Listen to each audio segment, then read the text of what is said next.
Inflation. Any second thoughts on escalating the trade war with China? Yeah, for sure. Why not? You have second thoughts about escalating the war with China? I have second thoughts about everything. The White House saying the president's response has been greatly misinterpreted, adding that he regrets not raising the tariffs higher. Treasury Secretary Steve Mnuchin. He has no second thoughts. No second thoughts. His only second thoughts, as he said, was maybe he should raise tariffs more. But he's very committed to this. We've been working on this for over 2 years. China committed 2 years ago. They'd rebalanced the relationship.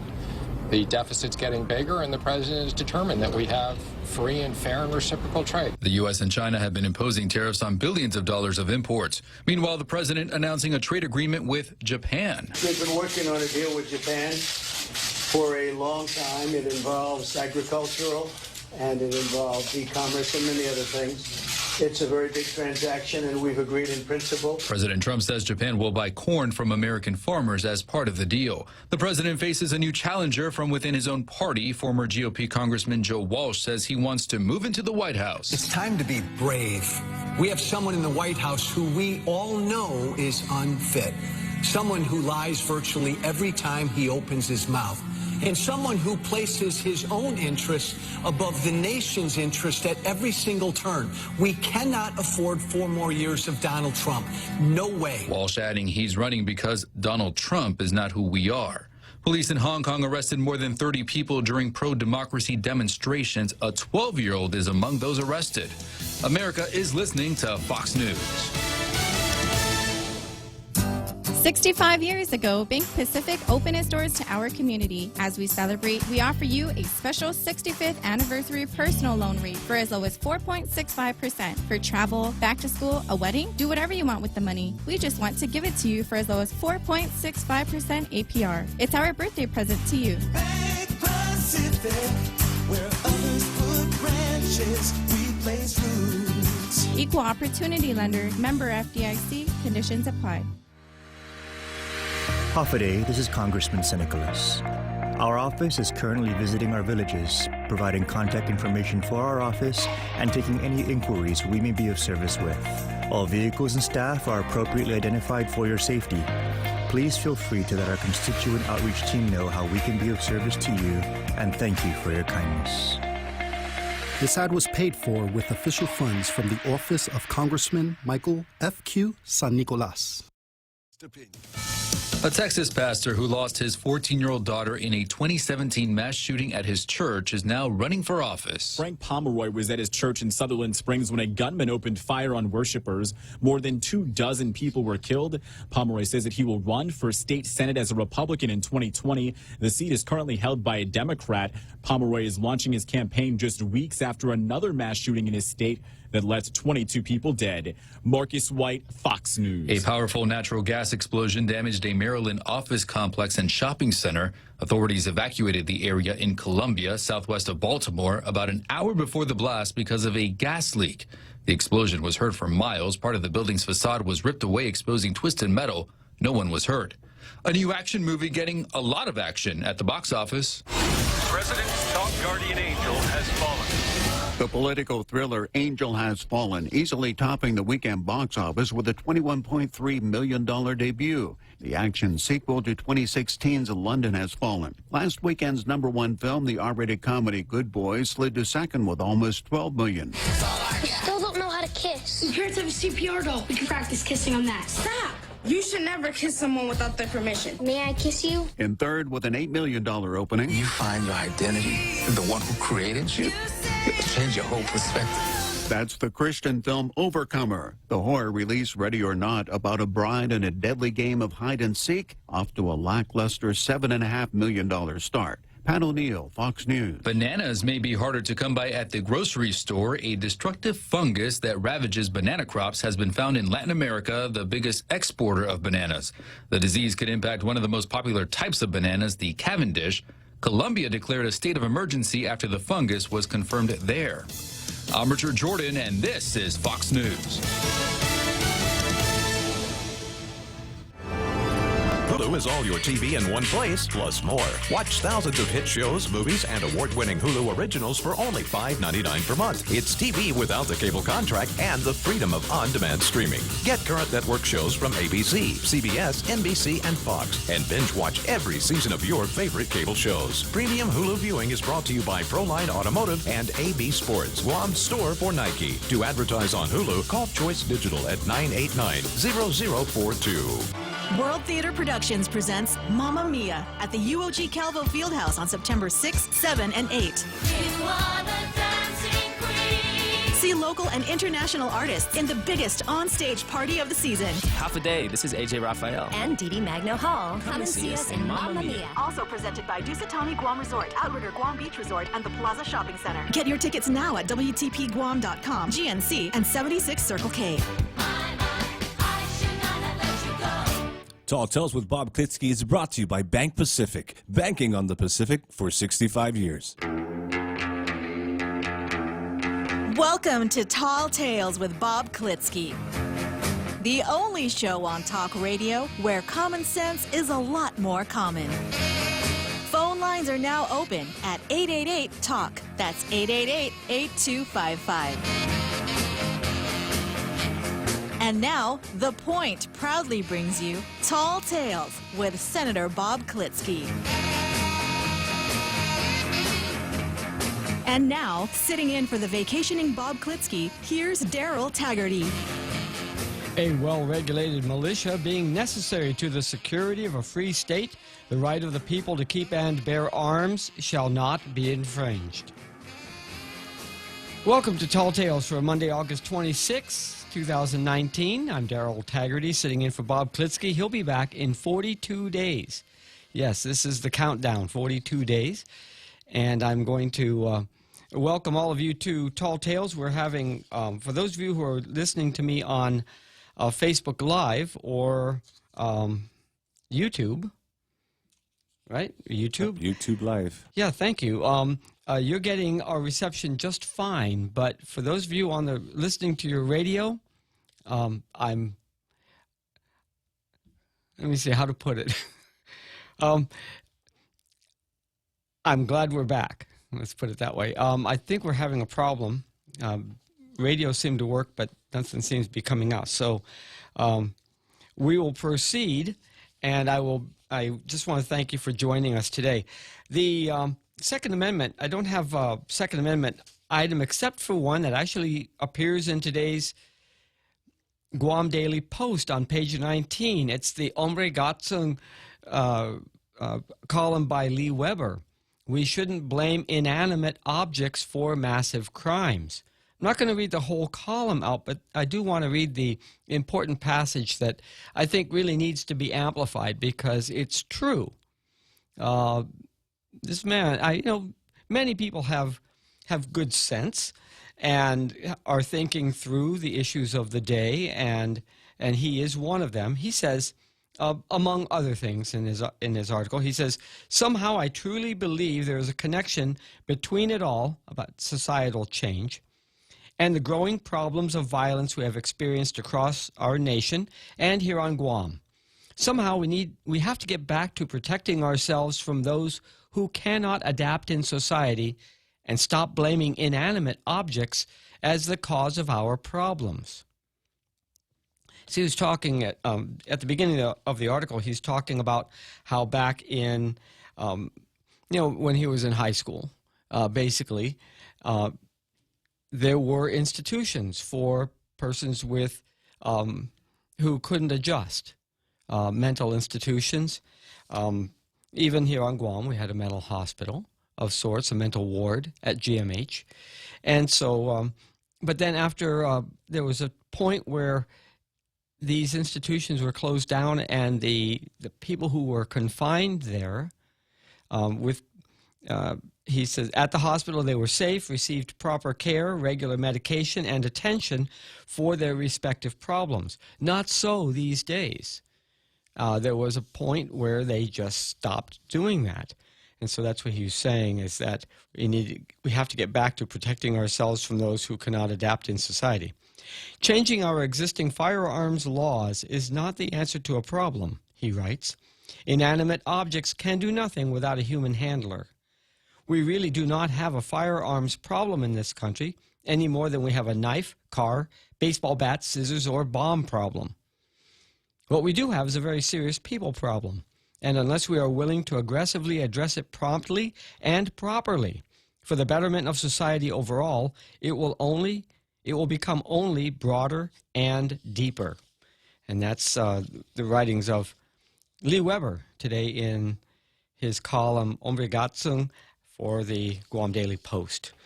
And that's what I have to offer for the Second Amendment items today. Kind of a mixed bag online.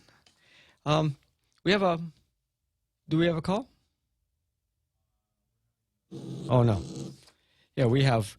We're getting calls, but these are not calls for going on the air. So let's continue with Tall Tales. Thank you again for joining me today. It's a rather special day. Okay, not a caller.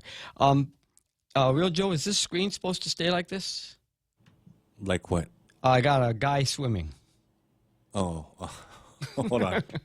Okay, I think I'm supposed to see something here, and so I was just wondering. On my left, I've got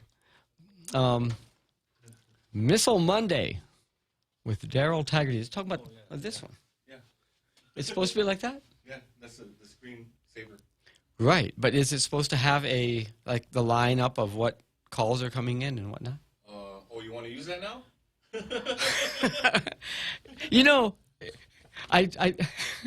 he's right. I don't always use it. I don't always look at it, and so he didn't put up. And then I noticed that it's not up. Well, I try to do what I'm supposed to do here. Look where I'm supposed to look, and I don't always. So then when I do, it's a surprise to everyone. So don't mean to throw a curve here, but let's go ahead and take a look at what we have on the Facebook Live comments. And away we go, Nate Horn. And then Daryl Slider says, "Hi, Daryl, why not broadcasting on the radio?" And that's so. Pat Guma Bonsablan says, "Buenas, Daryl." Buenas, Pat. Good to have you with us today. And then Nate Horn says, "The feed is stuttering."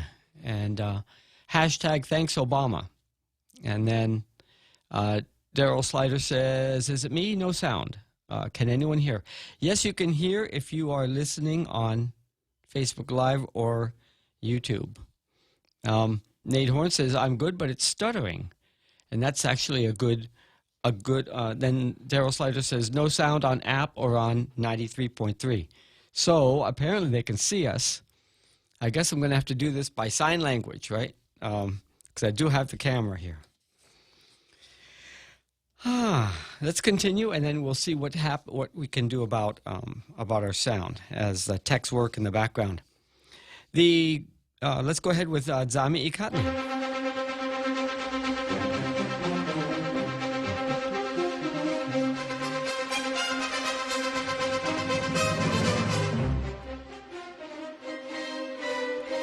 And today we've got two good editorials from the Guam Daily Post and from the Pacific Daily News.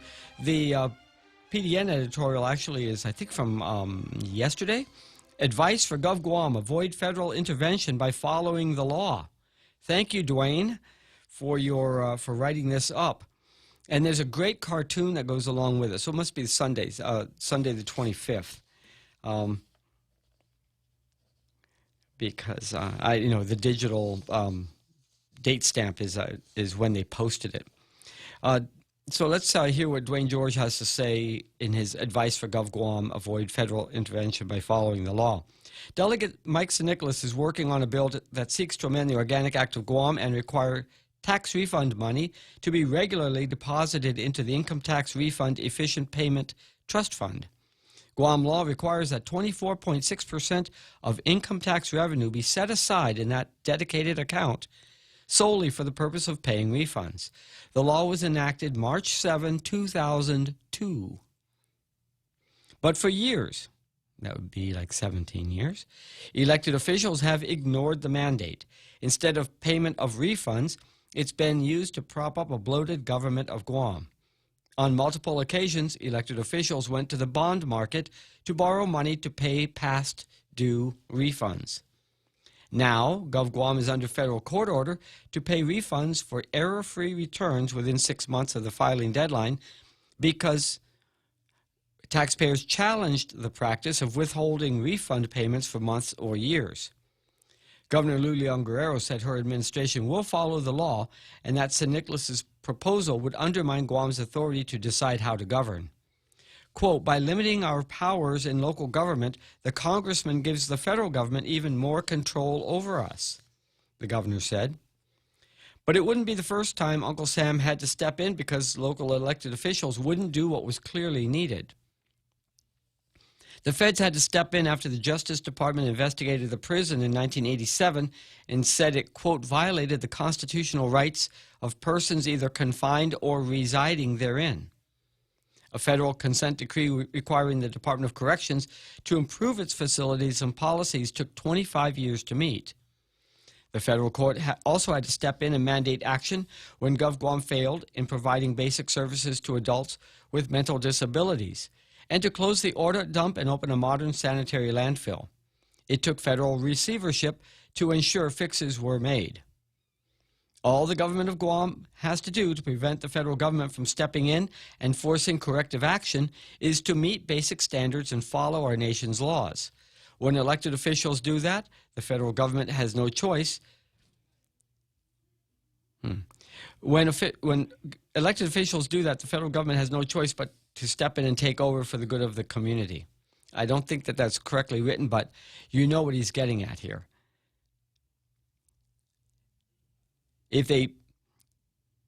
When elected officials don't meet basic standards and follow our nation's laws, the federal government has no choice but to step in and take over for the good of the community. In fact, the court does not initiate that action.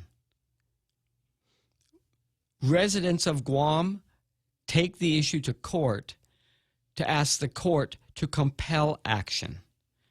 So let's not confuse things.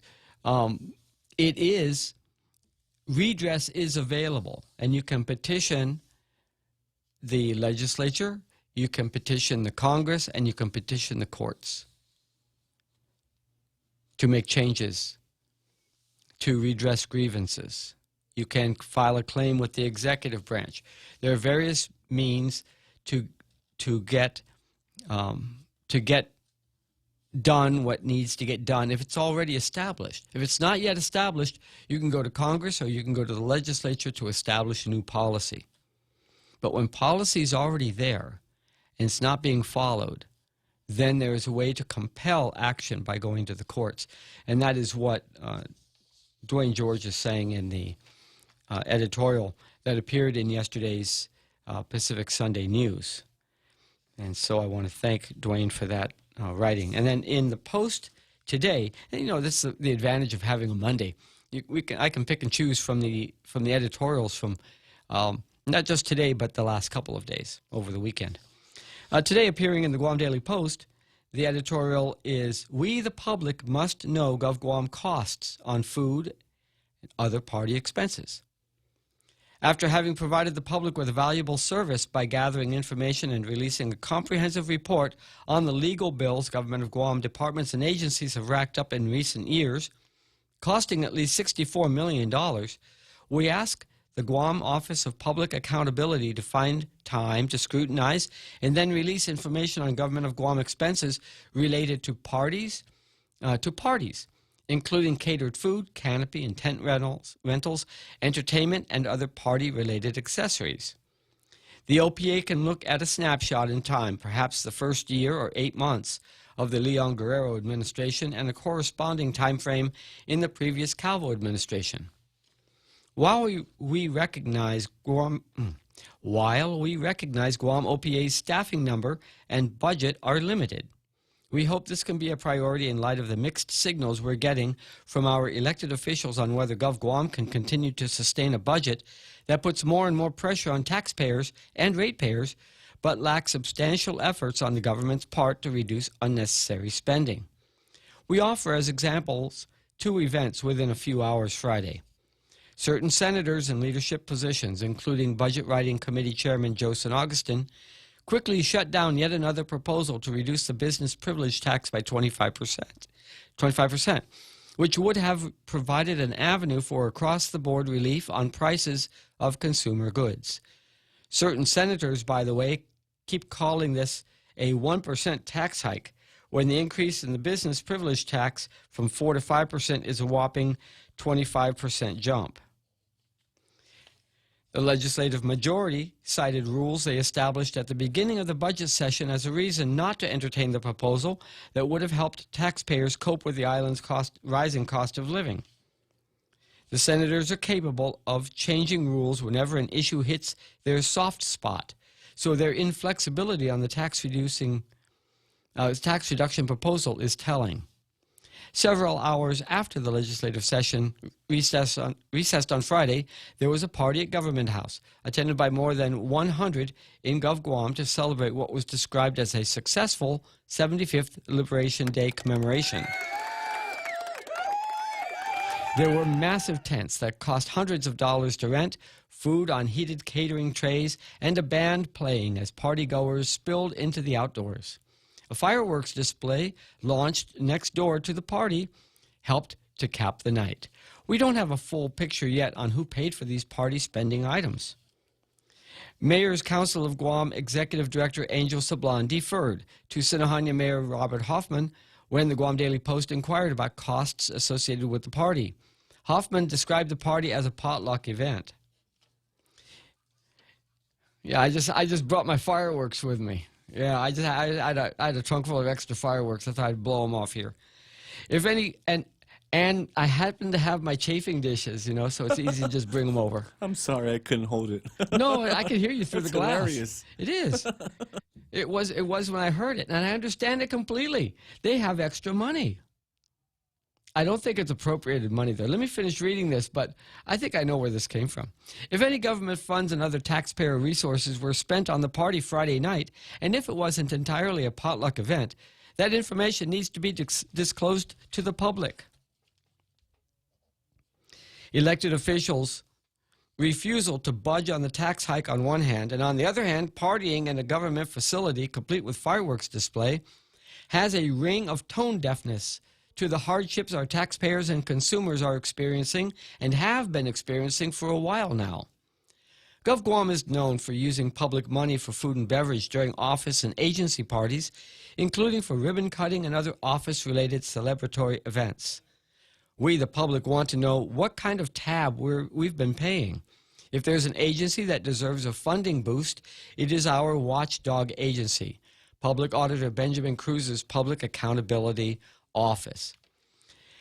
I'm going to go out on a limb and you know, this is really the reason why we have a free press, because, you know, Real Joe, the report, we know that it happened, but of course reporters were not invited to the party. But people who attended the party, people who had to set up the party, somebody may want to let the press know just what the deal was. I'm going to just sort of toss out a possibility.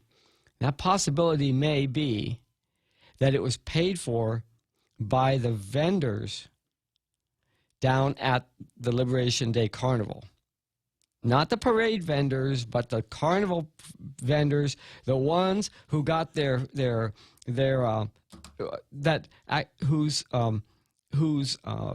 money that they were paying for to meet the letter of the law to get the gambling licenses.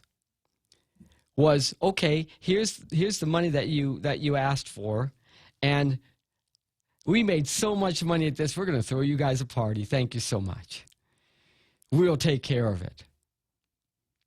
I don't think it's appropriated funds. I don't think it's government money that was spent. I think it was private money, a privately hosted party. Thank you for having passed the gambling law. We made a pocket full of money, and we can afford to throw you a party. That's my suspicion. That's an interesting theory. Who else has the money for that? Otherwise, it would show up. And I don't think that the OPA has really time to look into parties of the government of Guam. This is what should come up in the course of examining an agency, department, or like Adeloop's budget over a year. But it's something that would happen, like, how many, 6-7 months after the end of the fiscal year, that the study is done and the results come out. 4 months and then 3 months to write it up and discuss it. So also I think that I'm not convinced.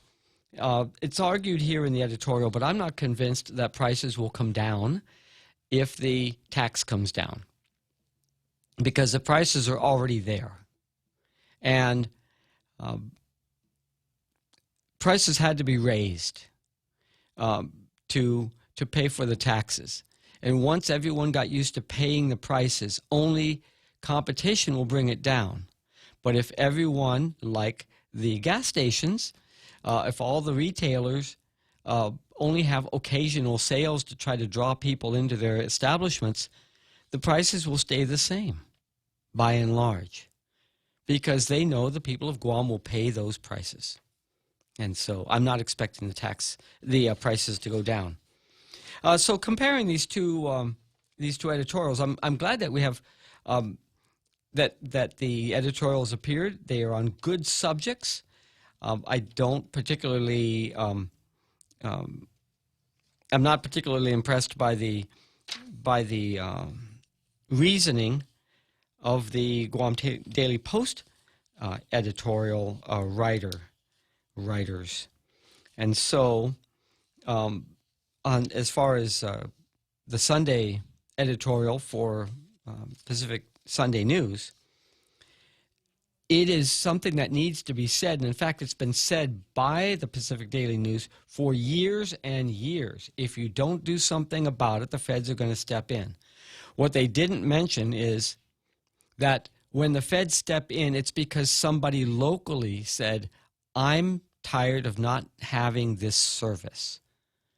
The law exists, and I want the court to compel Gov Guam to follow the law, follow the guidelines they signed for US EPA, follow US EPA rules concerning the discharges from the Orda dump into the Longfit River, follow the standards for care of incarcerated persons, whether they are being held in a mental health facility or being held in a prison, and to preserve their rights. And when our government does not do that, it's not a budget matter. It's a matter of making the managerial decisions and maintaining standards.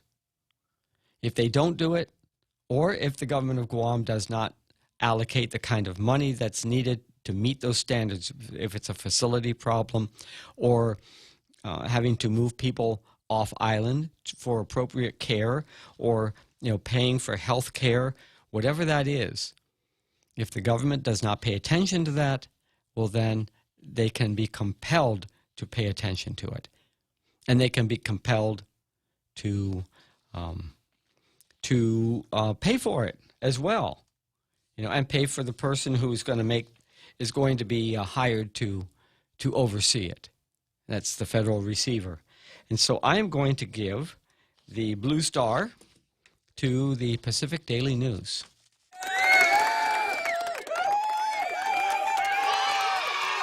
Yes, absolutely. Thank you, Dwayne, for your editorial on Sunday yesterday. I do appreciate it. And so, let's see, it's just about time to take our break. So, Real Joe, let's go ahead and take that break, and we'll come right back with more Tall Tales. This is Ronnie. Ronnie is about to break his piggy bank. Come on, piggy bank. Ronnie wants to upgrade his smartphone. And this piggy's gonna help me. If Ronnie had signed up for GTA's handset payment option, he could have selected a new smartphone with an affordable monthly plan. I could have what? Exactly. Sign up for HBO at GTA and don't break the bank. I'm sorry, piggy bank. Terms and conditions apply. GTA, we start with you. Do you ever find yourself saying things you didn't really intend to say? Or maybe you did intend to say something, but it came out wrong? I'm Jerry Roberts, and at 7:20 a.m. on The Ray Gibson Show, we'll continue our look at the various ways we make a mess of things when we speak, and what to do about that. You can find daily transcripts of The Extra Point at guamtraining.com. Tune in every weekday morning at 7:20 for The Extra Point with Jerry Roberts, brought to you by Guahan Insurance Services and First Hawaiian Bank on 93.3 The Point. We now return to Tall Tales with Bob Klitzkie, soaring over the confusion with his superpowers of truth. Call 888-TALK. That's 888-8255. And now, sitting in for the vacationing Bob Klitzkie, here's Daryl Taggarty. And welcome back to Tall Tales. And we are taking a look at some of these problems. We've got a person in our equipment room right now taking a look at what might be a problem with with our system, and to address some of the sound problems, and also perhaps even the link up to our transmitter, because the transmitter is quiet, so it must be on. There are some other materials that I think are worthy of comment, and so I'm going to take a look at the Post editorial from Saturday, August 24th, entitled, "We Urge Senators to Put Public School Students Front and Center as They Weigh the 2020 Budget." And I'm going to read this through because this is a part of what we are expecting out of the theater that we're seeing this week on the passage of the budget, and I'll explain that more. But this article actually touches on something very important, near and dear to our hearts here at Tall Tales. About 30,000 public school students are back in the classrooms. 30,000. Thousands of Guam Department of Education teachers, school aides, and administrators are working to ensure they are getting the education they need to be successful in the future. On the first day of school, many students were excited to see their friends and get back into their sports teams and other extracurricular activities. In the days and weeks leading up to the first day of school, various government agencies, private companies, and individuals volunteered their time to help clean and paint schools. Their efforts helped ensure the schools provided a welcoming atmosphere. The school system and our elected leaders need to do more and ensure that the students, teachers, and schools have what they need to make this school year truly a year of teaching and learning in an environment that is conducive to both. About 2 weeks into the school year, there are classrooms without air conditioning. There remains a lack of textbooks for every student in every classroom. Some students still have to wait for buses in the second round of trips from school to home. And teachers are still purchasing items they need for the classroom or asking parents to bring them. Many parents and teachers don't mind pitching in for supplies, but no teacher, no matter how understanding or generous, can afford to continue dipping into their own pockets. There are certain things that the government needs to provide for. The 14 points in Guam's Adequate Education Act provide specific standards. Senators have been discussing the budget and have a little time to discuss and pass it. As those discussions continue, we hope they keep some of these issues in mind. Every student is entitled to an adequate education shouldn't just be a theory. It should be part of how the government and we as a community provide for public education for the future of Guam. Now, for those of you who may be new to Tall Tales, this Every Student is Entitled to an Adequate Education Act was written by, in its original form, Bob Klitzkie when he was a senator. Yeah. Now at the time I even discussed that with him.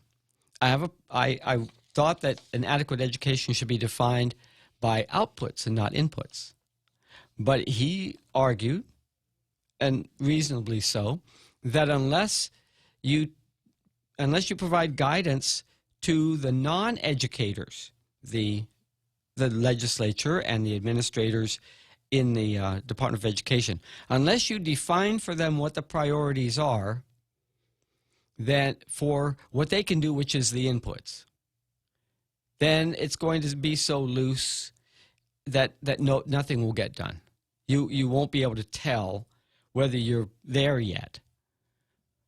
And also, and it makes sense, because until you handle all of the known shortcomings on the inputs, until you cover those bases, you can't adequately study the outputs. You can't tell whether something is wrong inside, even with enough funding. So that is the law of the land. And we just don't have the legislature taking it seriously. If we did, we would know it. We would know where the problems were. But until every student is entitled to an adequate education act is implemented fully by the government, we can't tell. And that's a problem, because if we can't tell, then there are people getting away with stuff. Now, this is a good way to begin. There's another story that kind of touches on this, even before we get around to the budget. And that is, I need to point out to you that on Saturday in the Pacific Daily News, Dr. Vincent Akimoto penned an article that is entitled, "GMH Continues to Fail Our Beloved Community." And much of what he talks about is the economics of running a hospital, and also running a hospital with another hospital side by side to it. But we haven't heard any of that discussion, have we, in the course of the budget? It's just sort of general outline. And it's really quite too late to discuss. Let's see. There's another one. Provision for off-island security. Where is that article? I'm looking at the stack of articles that I've got here for today. Provision for off-island security is back in the budget. Wow, how's that? What happened? It's here somewhere.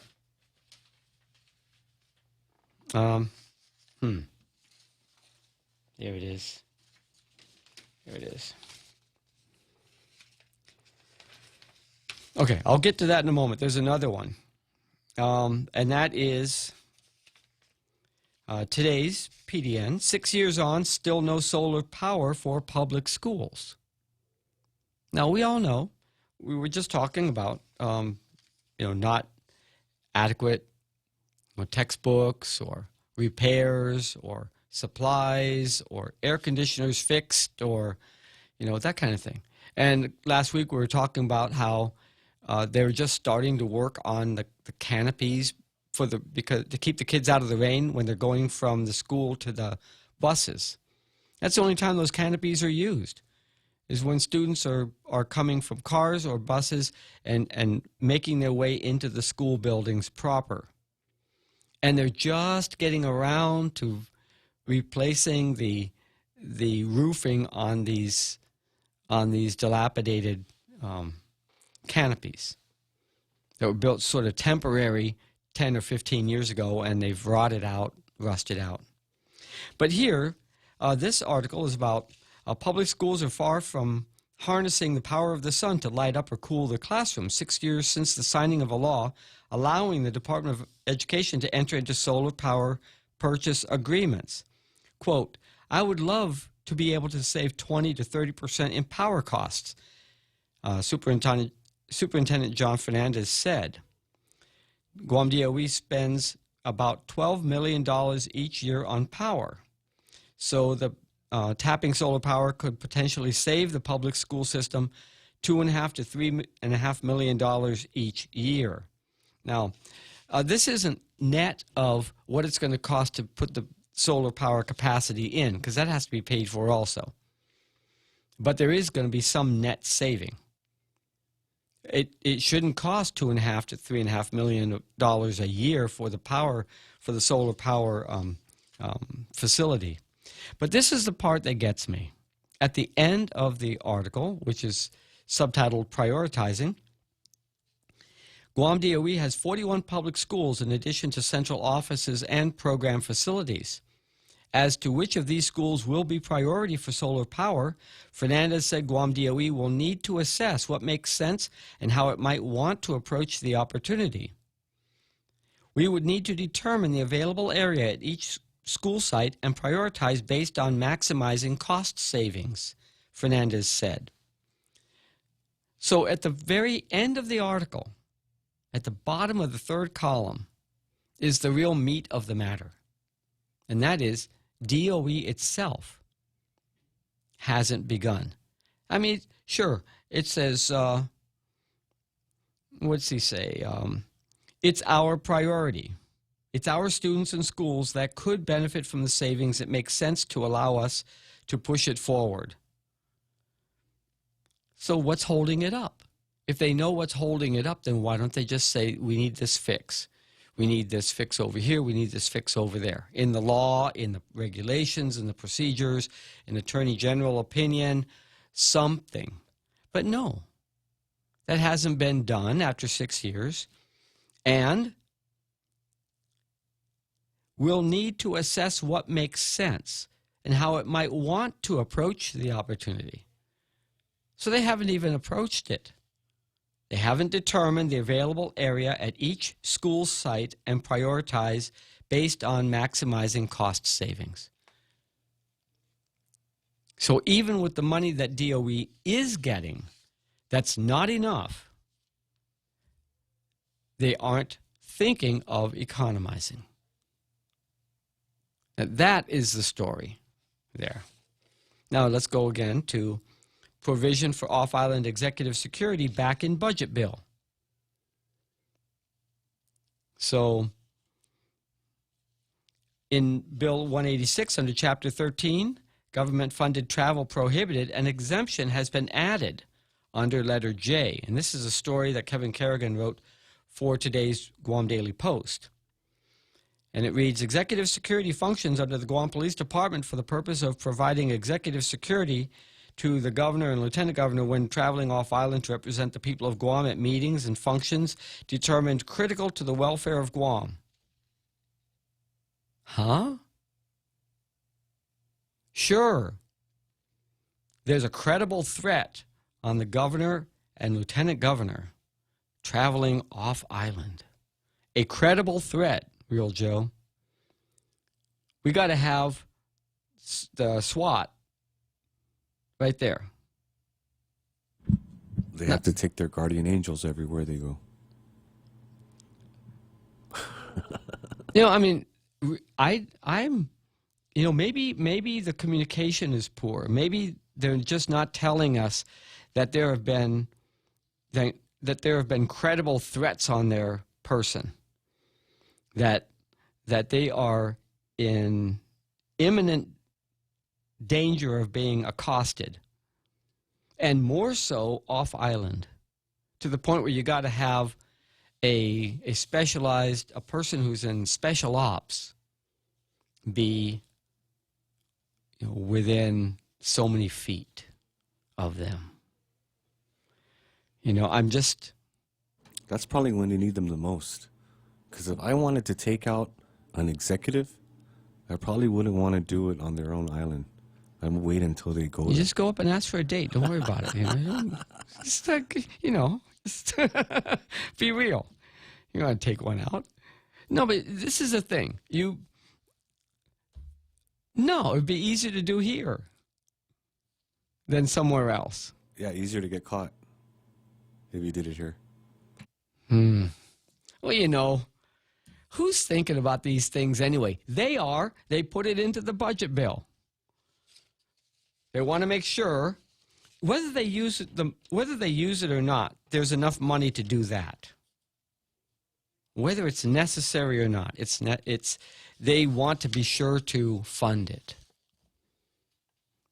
And so this is why I included in one of the topics I wanted to talk about today, this whole thing about the budget bill and watching the session and watching for changes that might happen, and assessing what is this about the minority saying that they wanted, there isn't enough time to discuss the bill.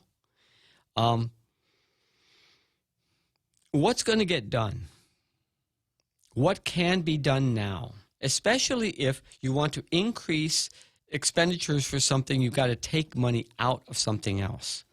And you have to know how much it is that's being allocated. Let's say we want to put more money to the OPA, and you want to take it out of the executive security. You would have to know the money amount. That's the provision I just read you didn't have a dollar figure. It was just, of the total money, you can spend it on this. You can move money from one category to another, and this is one of those categories you can move it to. You are authorized to spend this money. Spend the overall allocation for GPD on this particular type of work. And when you consider the amount of transfer authority to move money around, you can fluff a budget up and you can move the money around, and it doesn't really have much. There's no reason to have to have a discussion about the details. This week's session is all for show. There's nothing new to see here. It's just the same old, same old. Despite the objections of the minority, the time for hard work on the budget was over the past 5 months since the administration's request was sent to the legislature. Offsetting reductions need to be fleshed out in advance. Political fallout to recommending any reductions in force of any GovGuam employees, regardless of priority or value of the department's service to the public. No time to discuss those details. Not now. The government of Guam needed to cut $60 million in expenses to avoid continuing the higher local taxes in order to roll back that 5% to 4% and keep pace with the revenue losses of the tax cut. When they raised the tax, it was to give GovGuam an additional time to do the reorg and realize savings and then roll the tax back. And when you did not see that happening in March, April, May, June, July, if we didn't see it happening, we'd open the paper and there's no discussion of that, then there was no question. We're not going to roll the taxes back. That's when it was supposed to be done. $60 million would be very obvious. There's another tax reduction coming since they floated the reduced payroll taxes last week. President Trump blurted this out. He wasn't supposed to say anything about it because it's being worked up behind the scenes. It's like Greenland. He wasn't supposed to say payroll tax. And in fact, the whole week, last week, the White House and economic advisors and different spokespeople in the Trump administration were saying, no, you only reduce payroll taxes if you've got a problem with a recession, but there's no recession. But our president doesn't know when to shut up and just get on with the meat of the matter. But now we know, and the legislature knows, there's another round of tax cuts coming. How much is going to be the Guam revenue bite? Has anybody calculated this out? For every 1 percentage point reduction in the payroll tax, what will it reduce GovGuam revenues? How will senators and the governor handle it? Are they working on that? Maybe not. Maybe they'll just wait until it happens and then they'll just raise taxes, right? Higher taxes. Easy. There's no political will now to address bloat in government. And that word's been used for too many years. Bloat in government that cannot be justified without generous use of terms of art or spin. In short, without fiction. Simply relying on fact. Is there another way out of this predicament? Yes, and that's reorganization. According to the existing law, not waiting for Jim Moylan's bill to become law. There's already a law, and there's already powers extended to the governor that say, this is how you can reorg, and we'll stay out of the way. Including shifting people among government agencies and investing in areas where better services are needed. Aye. And that is our bill watch for today. Let's take a break here. It's 10 minutes until 5. Let's take a break, Real Joe, and we'll come back with more Tall Tales. Well, everybody's heard about the bird. The bird, bird, bird.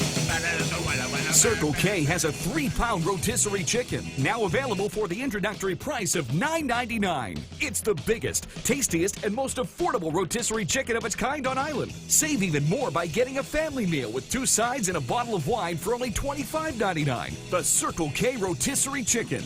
Get yours today. Circle K. Take it easy. Are you ready for some football? The Ray Gibson Show has got your NFL fix every Friday on Sports with Blake. Be a part of the action by going to yahoo.com's Fantasy Sports Pro Football Pick'em. Join League 3384 with the password Ray Gibson. Choose your team name and get your game on. Winners get a chance to win some awesome prizes that get you through the NFL season. The NFL Picks on the Ray Gibson Show is brought to you by Current Guam. Tall Tales with Bob Klitzkie is brought to you by Bank Pacific. Banking on the Pacific for 65 years.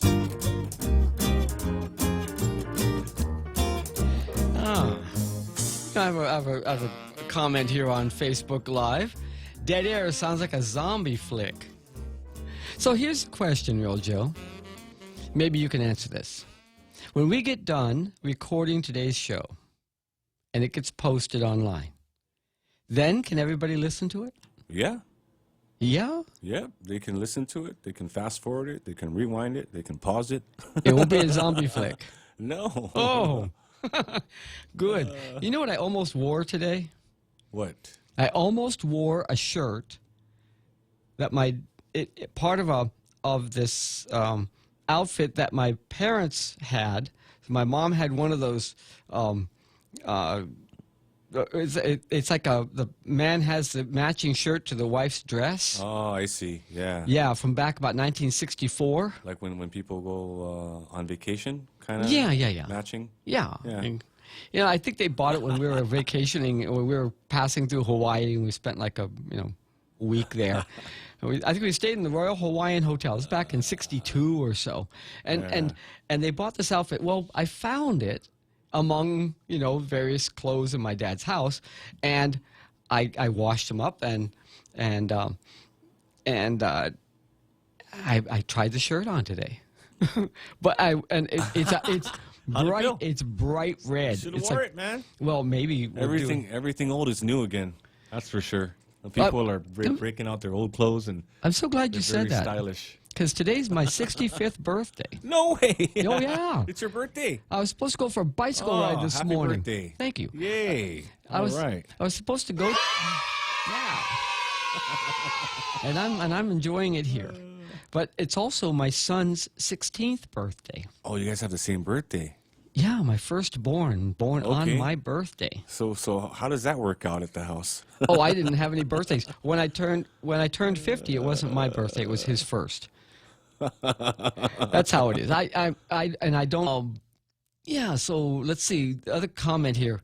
Patrick Maloney. I guess he was writing the same time I was talking about it. He said the problem with lowering the GRT tax rate now is that businesses will not follow suit and lower their prices. Absolutely. There's no reason for them to. And Smugwim comes on and says, I refuse to believe that any senator on this island gives a flying hoot about education. They've all said the same thing for decades, And yet, unless they get some part of their agenda worked in, nothing gets done, and our school system has steadily gone downhill until we're one of the worst systems in the country. And ain't it the truth? When you ask them, when you look at them and you ask them, they stand there and they're full of confidence and smelling good and looking good and sounding good. It's the results. How prepared are our students? Not whether the implementation of the latest metric is proceeding on this 3-year plan. You know, the more I look at education, the more it resembles some kind of a Soviet-era economic plan. It's all for the good of the planners and the good of the people who keep track of the inputs. But we're not getting an education system that allows our students to confidently walk into the world. Some of them do. And when you go back and you scratch the surface on that, it has much, much, much to do with the attitude at home. But public schools are supposed to help students transcend the limitations of their economic and social setting, so that they are prepared for the world at large, to enter the workforce, enter society, enter as citizens. And that has so much to do with philosophy. It has very little to do with air conditioning. It has everything to do with attitude and preparation and imparting a respect for order, discipline, self-discipline, good habits, and the like.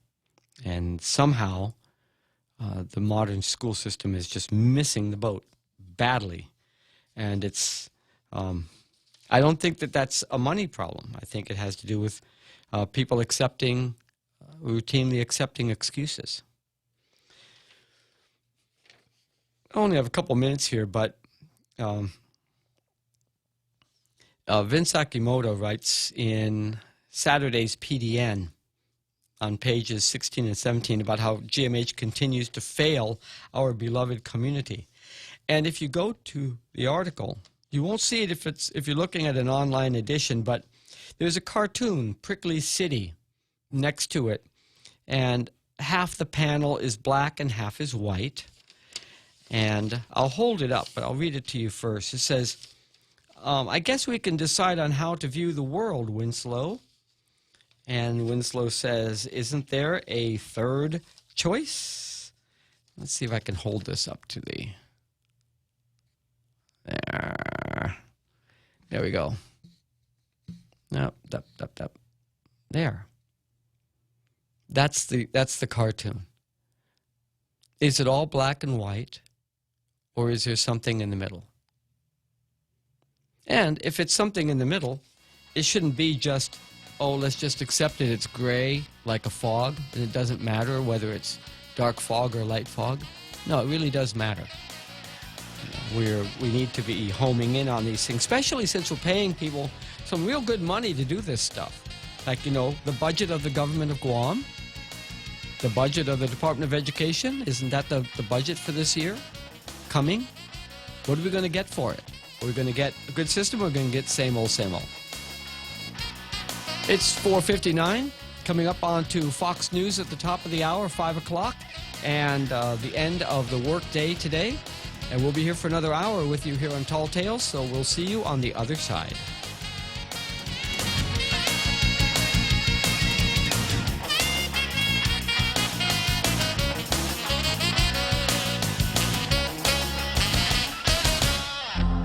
The Point is KUSG, Hagåtña, Guam, 93.3 FM and 104.3 HD3. Summit send-off. Amateur Jordan, Fox News. President Trump is meeting with Egypt's president right now on the final day of the G7 summit. The president will also hold a news conference with French President Emmanuel Macron later today, but he will not meet with the summit's surprise visitor. An interesting guest showed up here in Biarritz, flying in at the invitation of President Emmanuel Macron, a fellow that Emmanuel Macron met with in Paris on Friday. The foreign minister of Iran, Javad Zarif, is here at the G7 summit. He's going to have some meetings on the sideline. We are told, though, that he will be meeting with neither President Trump nor anyone from the American delegation. You can bet the tongues are wagging in Biarritz as to exactly why Macron invited Zarif here. Fox's John Roberts in France. China is signaling that it's ready to end the ongoing trade war with the U.S. after Asian markets plunged today. White House economic advisor Larry Kudlow said Sunday on CBS's Face the Nation that he did not think China would retaliate against the new round of tariffs. I do not. I think, his was an action to respond to their action.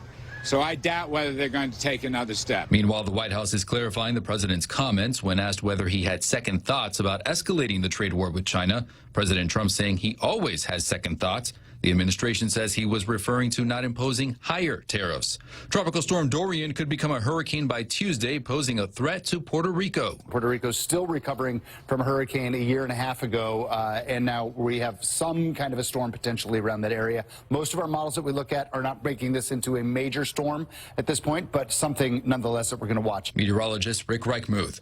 Pope Francis is urging the faithful to pray for the fires in the Amazon forest, that they be controlled quickly, the pontiff calling the Amazon vital to the planet. America is listening to Fox News.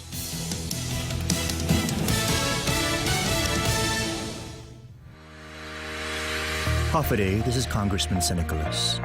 Our office is currently visiting our villages, providing contact information for our office and taking any inquiries we may be of service with. All vehicles and staff are appropriately identified for your safety. Please feel free to let our constituent outreach team know how we can be of service to you, and thank you for your kindness. This ad was paid for with official funds from the office of Congressman Michael F.Q. San Nicolas. Mezcla Chamorro Fusion Bistro brings you island hospitality with a true taste of modern Chamorro cuisine. A bistro look that feels like home. Their menu features local and traditional flavors with a twist. From their famous Kelaguen Hoffa to fresh ahi poke salad and their award-winning barbecue ribs. Mezcla takes your favorite local dishes and serves them with extra flair that you'll only find at Mezcla Chamorro Fusion Bistro. Stop by their newest location in the Grand Plaza Hotel in Tumon. For reservations, call 969-2652. Mezcla, a true taste of Guam. A powerful natural gas explosion partly destroys an office complex and shopping center in Maryland. Fire officials say they had just finished evacuating the area this morning after getting calls about a large crack in the parking lot that was hissing out gas when the building exploded, sending a shockwave that some folks felt miles away. Here's how a couple of people who were nearby described it. We woke up to it sounded like a sonic boom. Like, when a sonic plane goes by and you hear boom. It sounded like it literally, at first I thought, was that a gunshot? No, it was too loud to be a gunshot. It shook the whole building. All of a sudden there was a big bang. And it was so loud and hard that it shook the house. It shook the house and was so loud that I was sure something hit the house or a plane hit the house or something like that. Fox's Garrett Tenney speaking with witnesses in Columbia, Maryland. Gas prices dropped 8 cents a gallon over the past 2 weeks. Our refiners in the aggregate are still running at close to 96% of total capacity. Even with the loss of that East Coast refinery in Pennsylvania, and stocks are also abundant. So we have low prices and abundant supply. Of course, that is ideal for motorists. Industry analyst Troby Lundberg, the average price is now $2.66 a gallon. Indianapolis Colts quarterback Andrew Luck announces his retirement. Luck led the Colts to the playoffs in each of his first 3 NFL seasons, winning back-to-back AFC South titles. But a shoulder injury in 2015 sidelined him. He missed 26 games and the entire 2017 season due to shoulder, rib, and kidney injuries. Then earlier this year, he missed off-season activities and part of training camp due to an ankle injury. Fox's Jackie Heinrich. Rory McIlroy takes the biggest cash payout in golf history. McIlroy won the FedEx Cup and its $15 million prize. I'm Richard Jordan, and this is Fox News.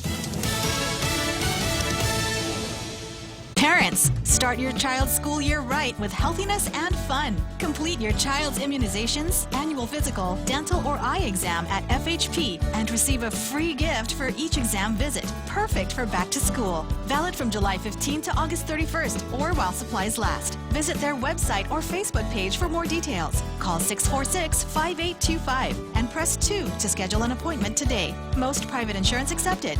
FHP Health Center, our island, your clinic. World Theater Productions presents Mamma Mia at the UOG Calvo Fieldhouse on September 6, 7, and 8. See local and international artists in the biggest on-stage party of the season. Half a day. This is AJ Raphael. And Didi Magno Hall. Come and see us in Mamma Mia. Also presented by Dusatami Guam Resort, Outrigger Guam Beach Resort, and the Plaza Shopping Center. Get your tickets now at WTPGuam.com, GNC, and 76 Circle K. Tall Tales with Bob Klitzkie is brought to you by Mezcla Chamorro Fusion Bistro, inviting you to try their garlic roasted Dungeness crab, featuring 2 pounds of Dungeness crab, marinated with a secret garlic sauce and served with special chow mein noodles. Visit Mezcla in Agotya and now in Tumon at the Grand Plaza Hotel. For reservations, please call 969-2652.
Despite the rain earlier today, we still had our marching band out there, and they're able to play those instruments even with the wet pavement, but it turned out really nice. It's nice out there now. And so I sort of, I'll be out there in another hour with you. Welcome back to Tall Tales. I'm Daryl Taggerty, sitting in for Bob Klitzkie. He'll be back in how many days? 42 days.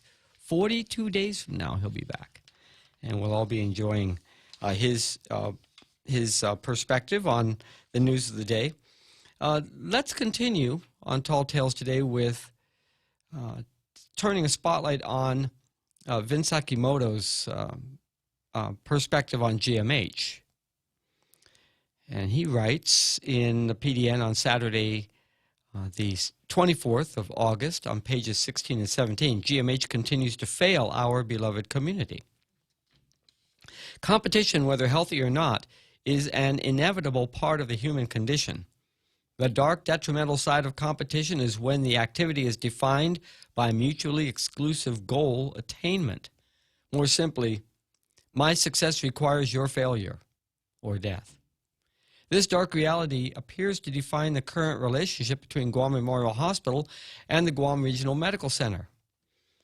GMH is our only public civilian hospital, and it is mandated to provide safe, competent medical care to all patients, regardless of their ability to pay. Despite humongous taxpayer subsidies in excess of $30 million annually, GMH has been unable to consistently maintain competent hospital operations and has been repeatedly threatened with the loss of federal Medicare. GMH has been deemed unsafe for patient care by the Joint Commission and lost national hospital accreditation. GRMC is Guam's shiny new $400 million private hospital, which meets or exceeds Joint Commission American Hospital standards for patient safety and competent care. GRMC has received generous exemptions from paying local corporate taxes, and it has recently benefited from lucrative legislation which is disruptive of fair market forces. GRMC is treated as a golden child by Medicare, which bestows generous reimbursements for GRMC hospital billings. GRMC is now Guam's primary acute care facility for the rich and the poor. Since it opened its doors more than 3 years ago, GRMC has seen its patient visits rapidly grow, particularly among the indigent and uninsured population. In 2017, GRMC saw a little over 48,000 patients, while GMH treated just over 37,000. GMH was supposed to improve with the coming of GRMC. GovGuam was supposed to recognize the public's mandate for competent, efficient hospital care as manifested by successful private hospital management. Instead, it has refused to downsize, continues to make reckless and non-productive operational excuses, and repeatedly betrays the trust of the community by extorting vicious taxes under the guise of saving GMH. GMH is dying. Every year, under the current strategy of prioritizing GovGuam jobs over safe patient care, GMH will continue to bleed money, lots of it. Despite caring for less poor patients and collecting less money from rich patients, GMH employs 430 more warm bodies than GRMC. I should mention here, as an aside, these are not just warm bodies. These are people who are qualified to work in a hospital setting that come at premium prices. While GRMC trims employees in the face of harsh financial realities, GMH cruelly demands a $200 million budget to preposterously feed 1,304 employees who will care for fewer and fewer patients. There's no room for patients in the hospital parking lot, and the rest of them will die from the shortages of blood, oxygen, and critical medicines. Payroll will be met. Vendors, maybe.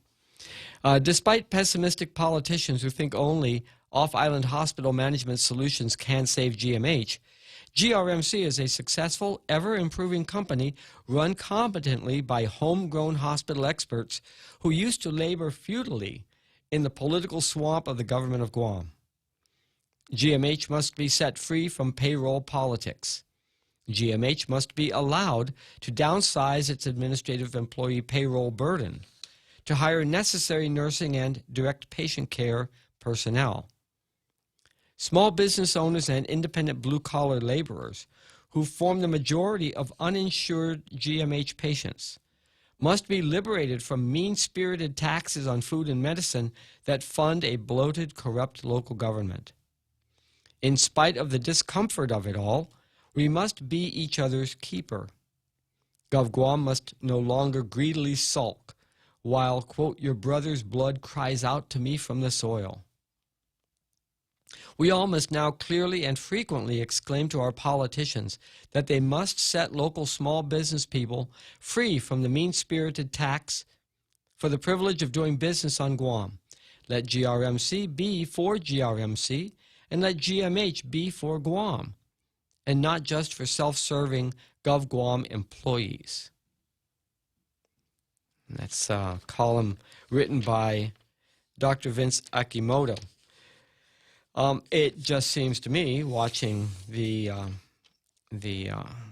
way that healthcare is structured on this island and the market for healthcare, that if you can get as many clinics going on this island,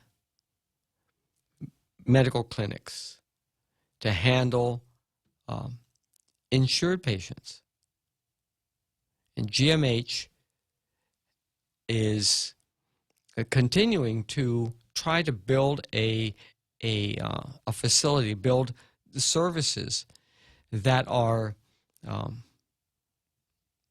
sort of neither fish nor fowl. They don't own everything that they've got. They don't have everything they need, but they continue to grow in ways that are targeting priorities from 7 to 10 years ago, but also appearing to be appearing to operate as if there was no GRMC, or even a whole lot of clinics or even a public health department that has clinics in the north and south and central that are pretty well starved for attention. You know, there used to be dental clinics at public health. No more. There used to be outpatient clinics at public health. Prenatal care at public health. No more. And so it's good that we have clinics that are able to make a go of it, but we still have a hospital that appears to be working under an old model. And no one would know better than those who are working within the system. And so, just wanted to bring that out. It's a good article, and he makes the point that we need to tell our elected officials, not just me here on the radio, but you, when you see them, about how they really have to pay attention to what's needed now and not just try to perfect what we were trying to build 8, 10, 15, 20 years ago for a government of Guam. What's the government of Guam of 2020 supposed to look like, given the realities of 2020? Not just in medical care, but also in education, in other services. And are we trying to do everything that we've tried to do that we've hired people to do over the last 30 years? Is it appropriate to keep doing all those things? Are we tied to the tenure of people who signed up to be part of the government of Guam and they have not yet attained retirement age? Are we stuck on that? Is that the priority? Or is it supposed to be delivery of services and using technology to expand and to expand services, the quality of services, and to save money? So, for those of you who have been following and enjoyed the kerfuffle last week about Greenland, I guess it started about a week ago Thursday. It's a continuing story. I'm going to read a story to you that has to do with now, and I'm going to read one from September of last year to give you an idea of how far back this goes. The Trump administration is planning to open a U.S. consulate in Greenland for the first time in decades amid increased strategic and economic interest in the territory. The State Department said in a letter to Congress that reestablishing a consulate is part of a broader plan to increase the U.S. presence in the Arctic. A copy of the letter was obtained Friday by the Associated Press. The U.S. has a quote, strategic interest in enhancing political, economic, and commercial relationships across the Arctic region, said the letter to the Senate Foreign Relations Committee. And then it goes about the stuff that was back and forth. Danish Prime Minister Mette Frederiksen called the proposal that U.S. buy Greenland a, quote, absurd discussion. Trump fired back that her comments were, quote, nasty, canceled a planned trip to Denmark. On Friday, though, Trump said he had spoken with Frederiksen and called her a, quote, wonderful woman. We had a great conversation, he told reporters before leaving the White House for the Group of Seven summit in France. Quote, we have a very good relationship with Denmark. Very nice. She put a call in, and I appreciated it very much.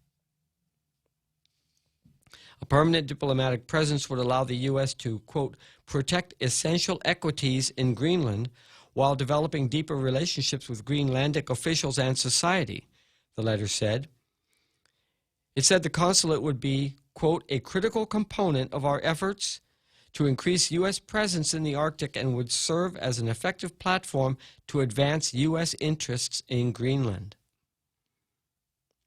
Congress probably would have been open to the idea, but after Trump's actions, the proposal will likely gain greater scrutiny. And it goes and talks about how we opened a consulate in 1940 after the Nazi occupation of Denmark. It closed in 1953. The new one would open next year in the capital of the semi-autonomous territory. And Greenland is situated in a geographically important region and holds a potential treasure trove of natural gas and rare earth minerals. Russia, China, and others are showing their interest. In April, Russian President Vladimir Putin put forward a program to reaffirm his country's presence in the Arctic, including efforts to build ports and other infrastructure and expand its icebreaker fleet.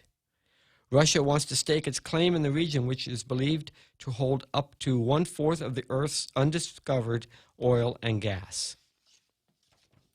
And here's another article. I pulled this up from the South China Morning Post, dated back September 12 of 2018.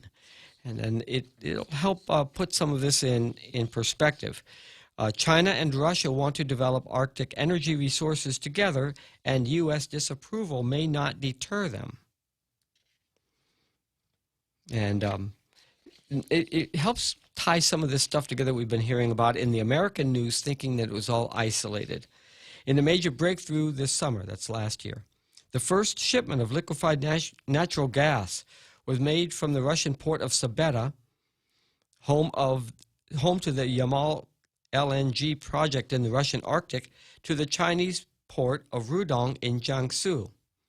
2 LNG tankers with a cargo capacity of over 172,000 cubic meters each sailed without any icebreaker escort through the Northern Sea Route, which China is calling the Polar Silk Road, in just 19 days, compared to the 35 days it would normally take to navigate the traditional eastern route via the Suez Canal.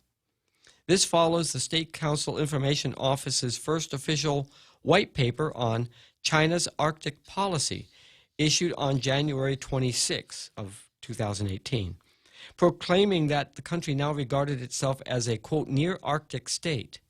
It stated that China wished to encourage joint efforts to build a polar Silk Road, or blue economic passage, linking it with Europe through the Arctic Ocean, and repeated this should be embedded in the Belt and Road Initiative.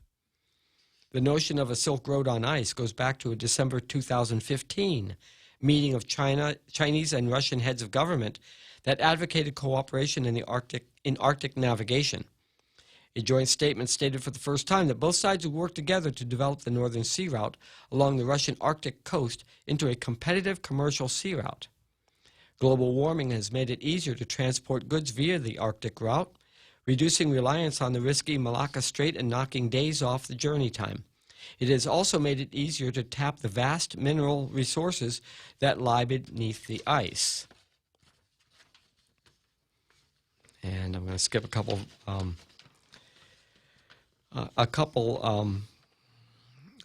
paragraphs here. In September 2013, Russian producer Novatek signed a contract with China National Petroleum Corporation for a 20% stake in Yamal LNG. The Russian side agreed to supply not less than 3 million tons of LNG to China per year, which is 18% of the total capacity. However, the Yamal project and Russia's plans to develop the Arctic region were significantly jeopardized by the sanctions imposed by the United States and the European Union in July 2014 after the incorporation of Crimea into the Russian Federation. Cooperation between Russian firms and their international partners in the Pacific, including ExxonMobil, Statoil, and Eni, were immediately suspended. Novatek experienced difficulties in obtaining funding for the Yamal LNG project.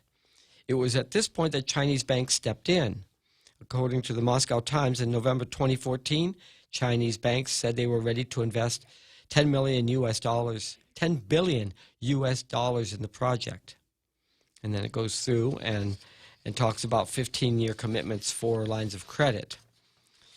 And the agreement specified that up to 80% of the equipment for the project was to be produced in Chinese shipyards. And so far, China has supplied as much as 60% of the capital needed to implement the project. And Russian officials are now talking about attracting Asian countries like China, South Korea, and Japan, not just as customers for the Northern Sea Route, but also as its co-developers. In the past, Chinese scholars admit China was cautious about getting involved in projects that might antagonize relations with the U.S. After the start of the trade war initiated by the Trump administration, the situation may have changed. A precondition for greater Chinese involvement in projects with Russia is likely to be being granted more say in how the projects are run. China does not simply want to be part of such projects, it wants to have a stake that will permit it to have a role in management. Chinese companies are in a very strong position at the moment and would not agree to anything less than a significant control and management role, the Stockholm International Peace Research Institute report says. Now, there was another article that mentioned about how the Chinese have been talking to Denmark about setting up stations that would allow them to be of assistance to international shipping that may encounter difficulties on that Arctic route. Basically bases.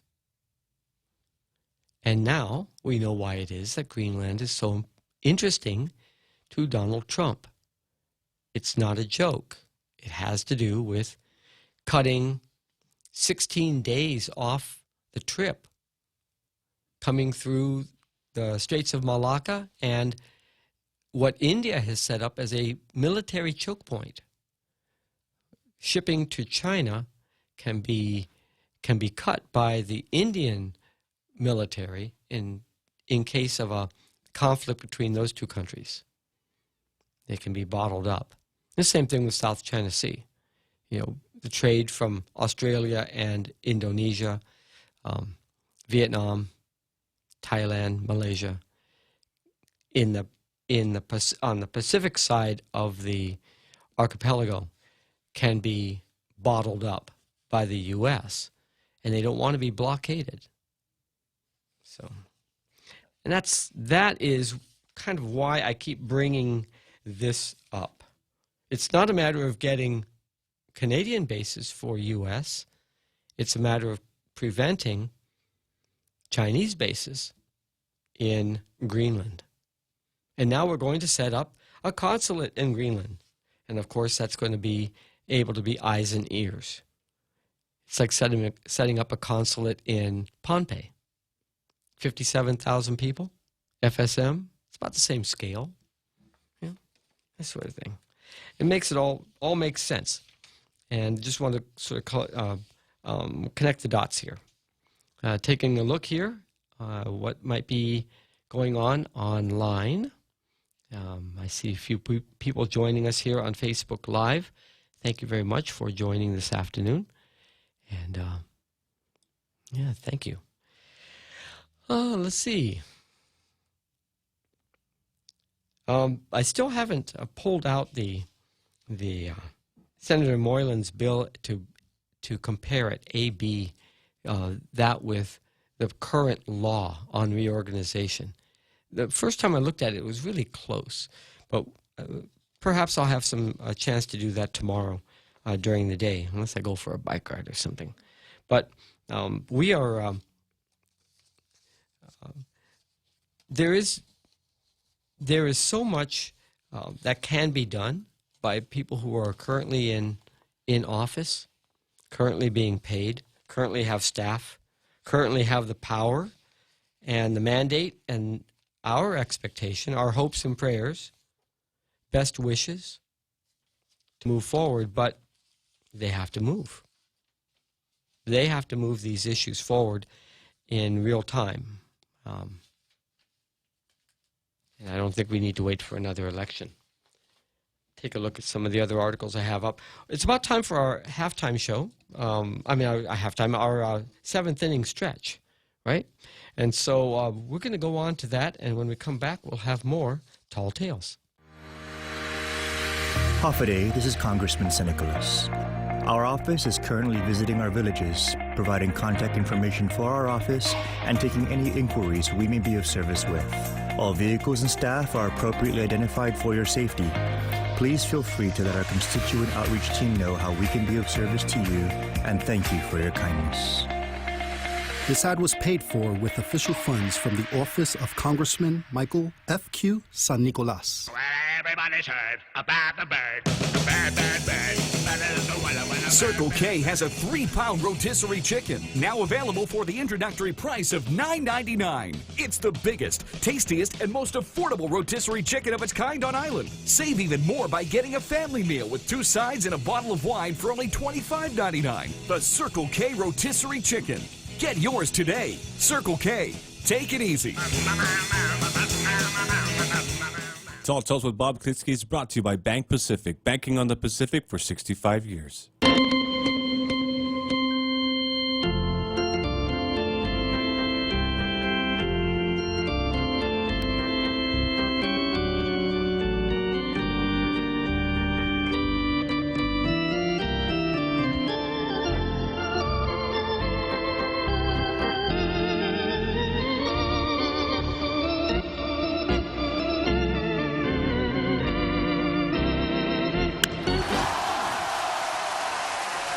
I don't know how it would be if we were out to the ball game today. It would have been rained out. Nobody would be playing, and it's not even warm enough to drink a beer, you know. So but it is really nice out there right now. The sun is out again, and enough to it's almost like sun on the snow. Everything is wet and cleaned off from being hosed down earlier today.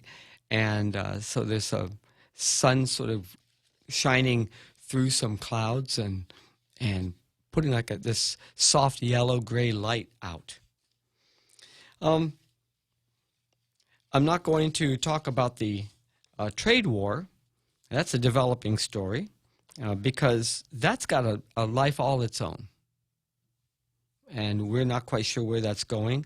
I'm sure we will be hearing more and more about it as the markets react and as people who are specialists in the field of international trade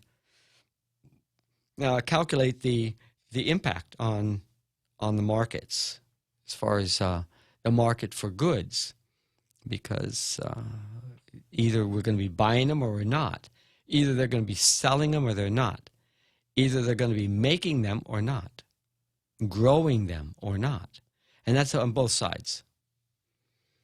You know, things that we make that they want and the things that they make that we want that are interrupted. And I'm not saying that it's bad to interrupt them, but and it may be that at some point we'll wake up one day and they'll go, oh, never mind, it's okay.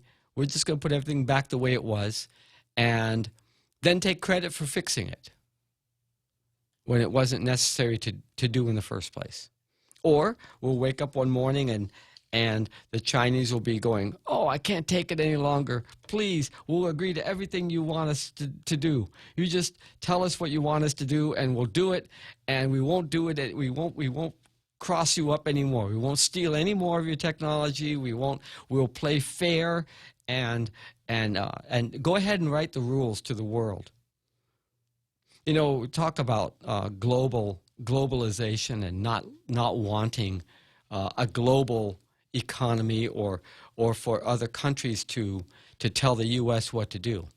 But I think it's been the other way around for a long, long time, 70 years, that the U.S. has been in the position of writing the rules for the world.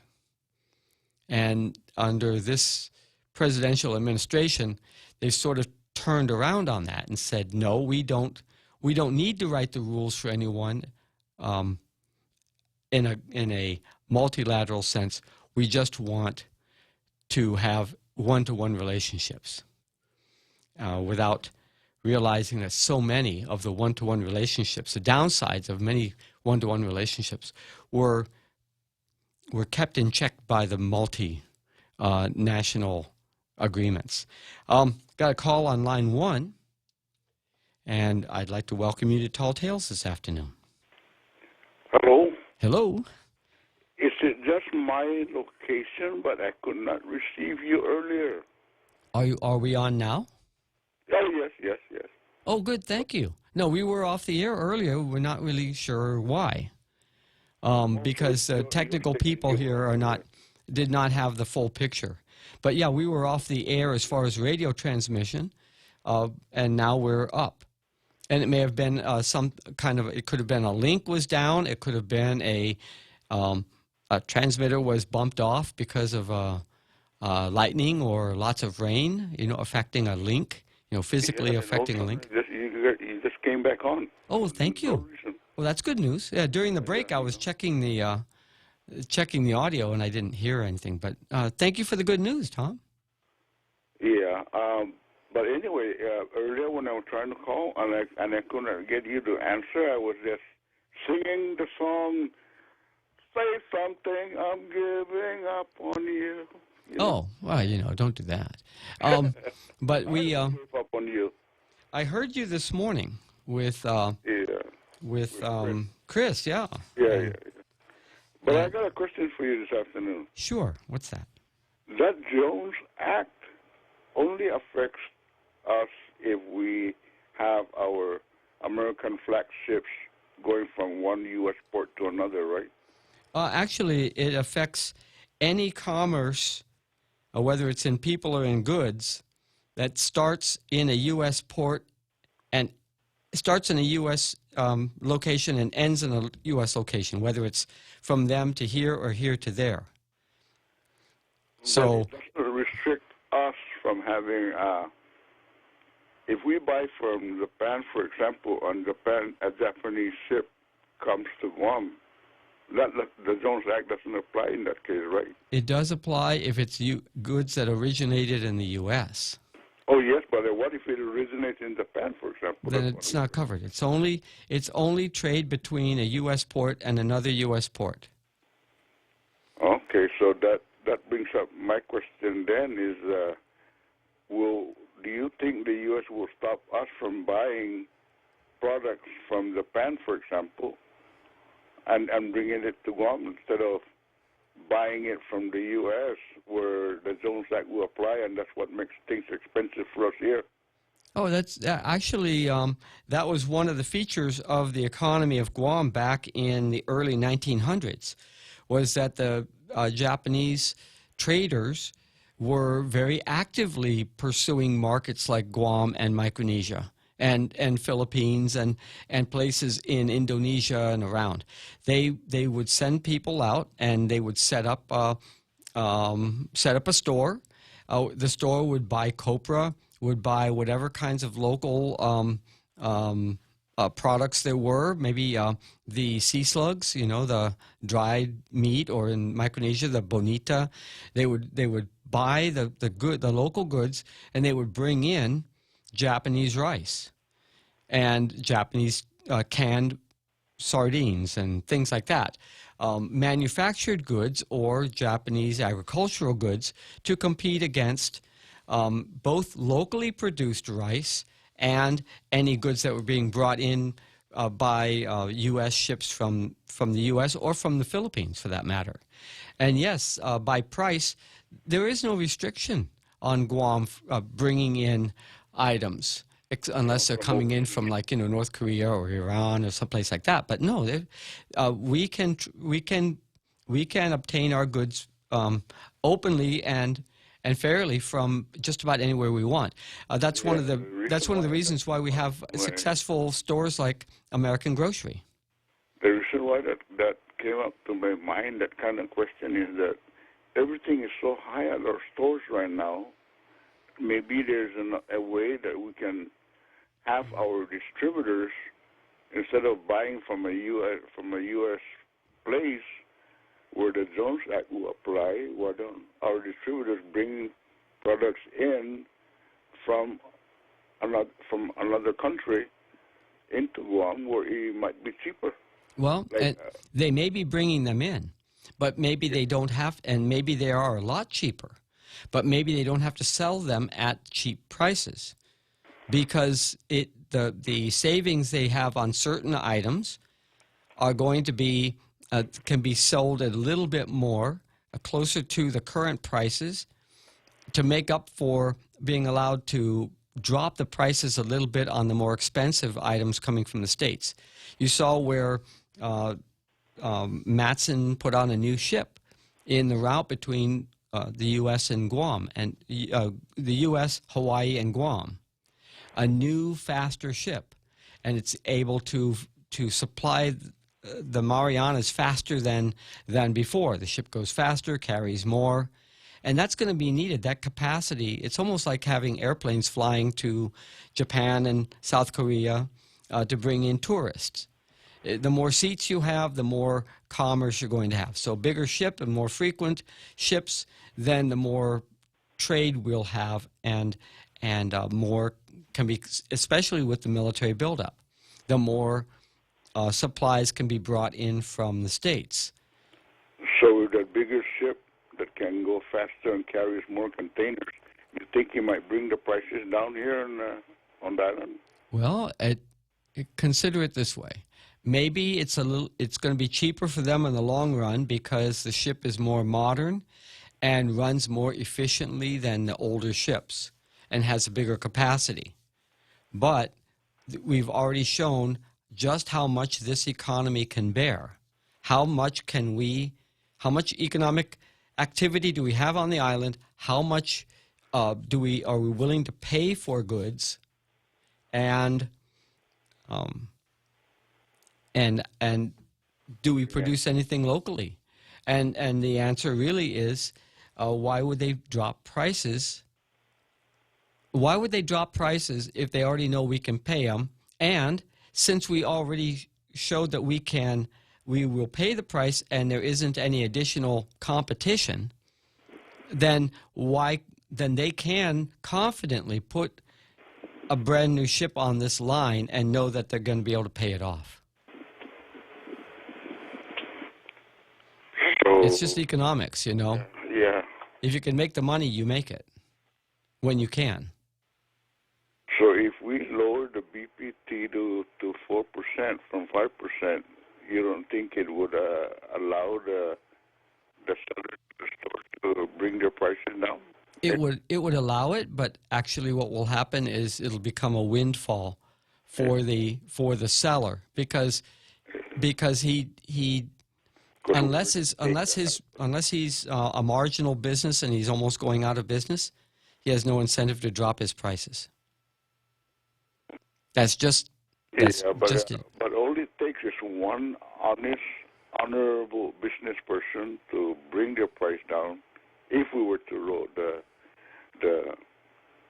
BPT back to 4%, if one honest and honorable and a business will lower their price down to reflect the lower BPT, and that would give an incentive for the others to also bring their prices down to stay competitive. In other words, because if a business lowers their price down that they sell to us, more people will be going to that business, and so it will force the others to bring their prices down also to bring in customers to their business. But that's already happening, and that's what's called sale.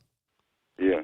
That's the sales are bringing people into one or another store to take advantage of the price for 50-pound rice or, some of those things that are going to catch people's eye, and they're going to flood into the store. They're going to go to the one there at the Cool Spot before, or they're going to go to the Island Fresh, or they're going to go to Costuless, they're going to go to Kmart, they're going to go to Macy's, because the stuff is on sale. They advertise, and the company pays good money to advertise certain things that they know people want, that they couldn't sell at the regular price, to bring them in the store hoping that they will buy some other things at the regular price.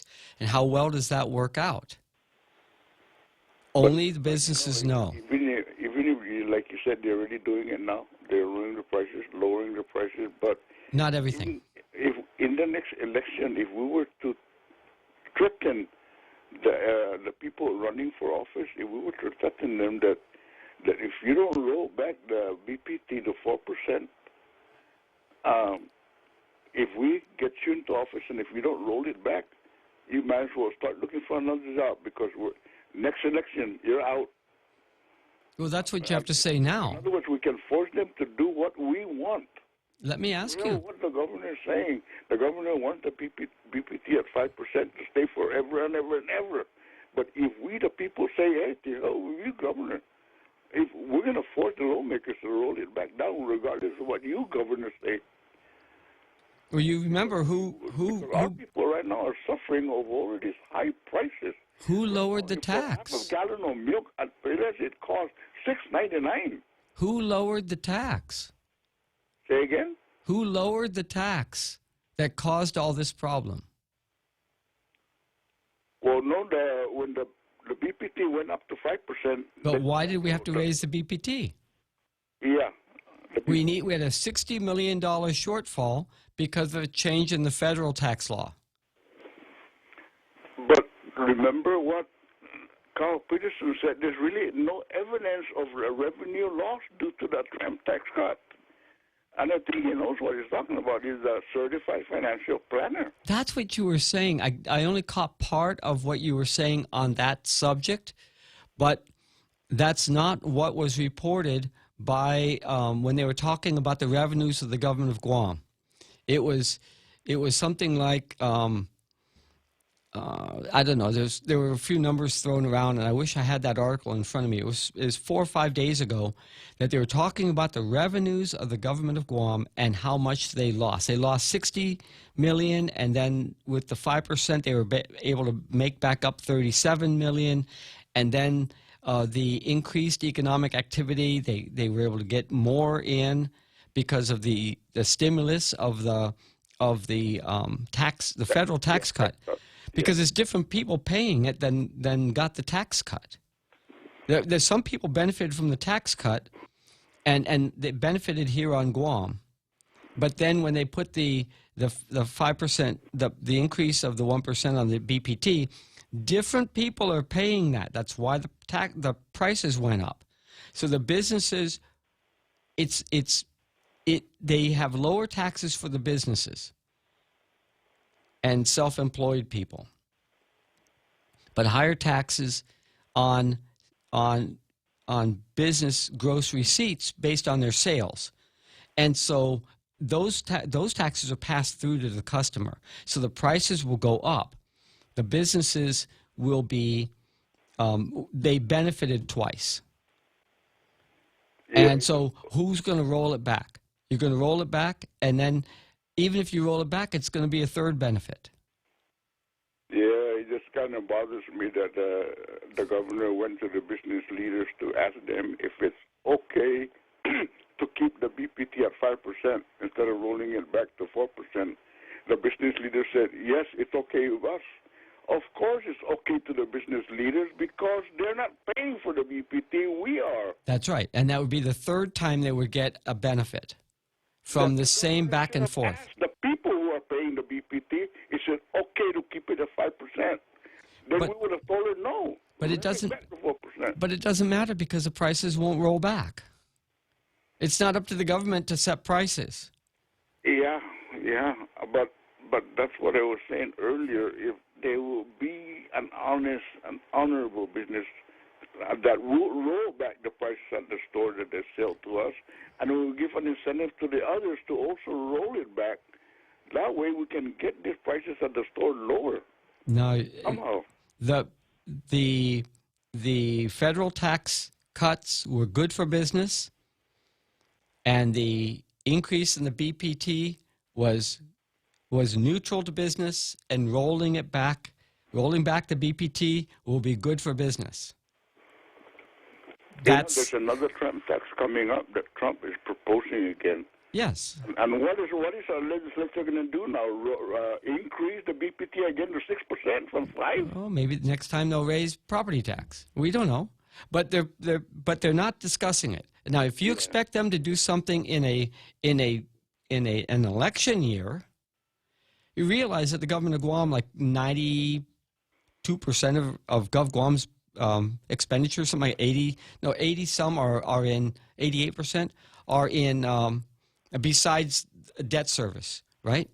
Yeah, are for personnel. And so anytime you want to cut $60 million, you're going to be cutting $60 million in salaries and benefits. That's how you get the savings. And they didn't do it the last 5 months. That's what I was talking about earlier today. They didn't do it in the last 5 months. They're not going to do it today in this budget, this week, watching TV while they discuss the budget. Tom, thank you for the call. I got to take a break here, and we're almost at the top of the hour. Got another caller waiting, but I thank you so much, and I'm glad that you gave me the good news. We're back on the air. All right, buddy. Thank you. Bye. Thank you. Bye-bye. This is Ronnie. Ronnie is about to break his piggy bank. Come on, piggy bank. Ronnie wants to upgrade his smartphone. And this piggy's gonna help me. If Ronnie had signed up for GTA's handset payment option, he could have selected a new smartphone with an affordable monthly plan. I could have what? Exactly. Sign up for HBO at GTA and don't break the bank. I'm sorry, piggy bank. Terms and conditions apply. GTA, we start with you. Here at APL, our core values give the company its heart and soul. Whether it's connecting your business with our global network through our newly enhanced service or investing our efforts into giving back to the community, APL is committed to serving you. We humbly honor the opportunity to find innovative solutions for you and your business. To learn more about our enhanced service, call 588-4651 or visit www.apl.com/Guam for more details.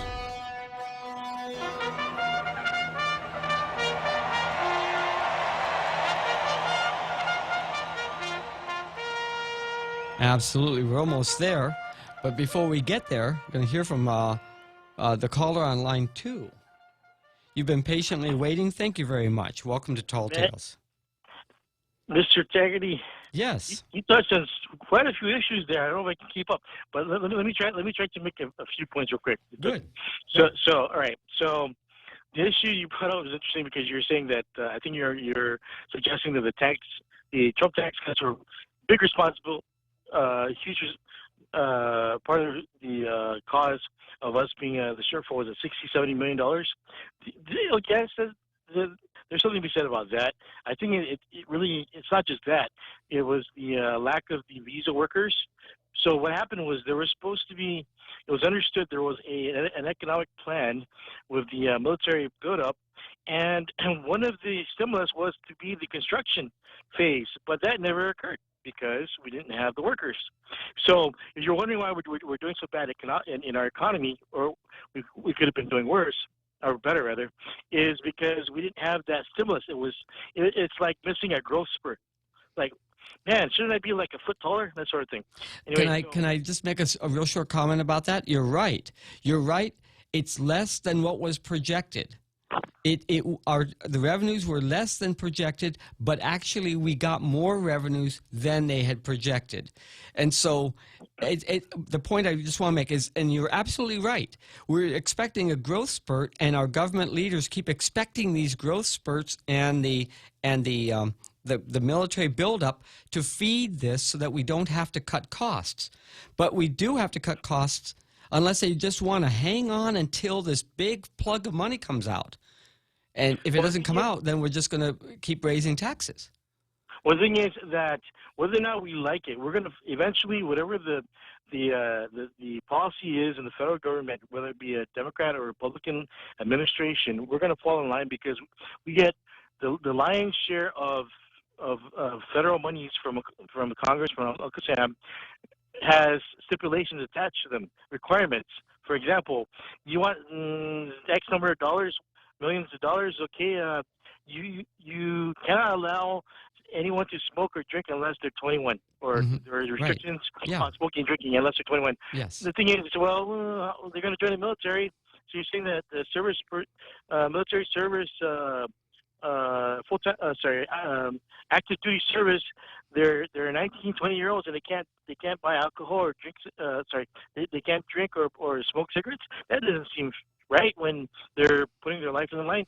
But that's, if you don't agree with that sort of thing, you think that active duty service personnel should be able to drink or smoke without restrictions, even if they're not 21. Then you have to pay attention to these policies, federal policies, which are attached to all this money we're getting from the federal government. Now, having said that, we don't really lose out that as much because really without the federal government, we would not have such a large budget.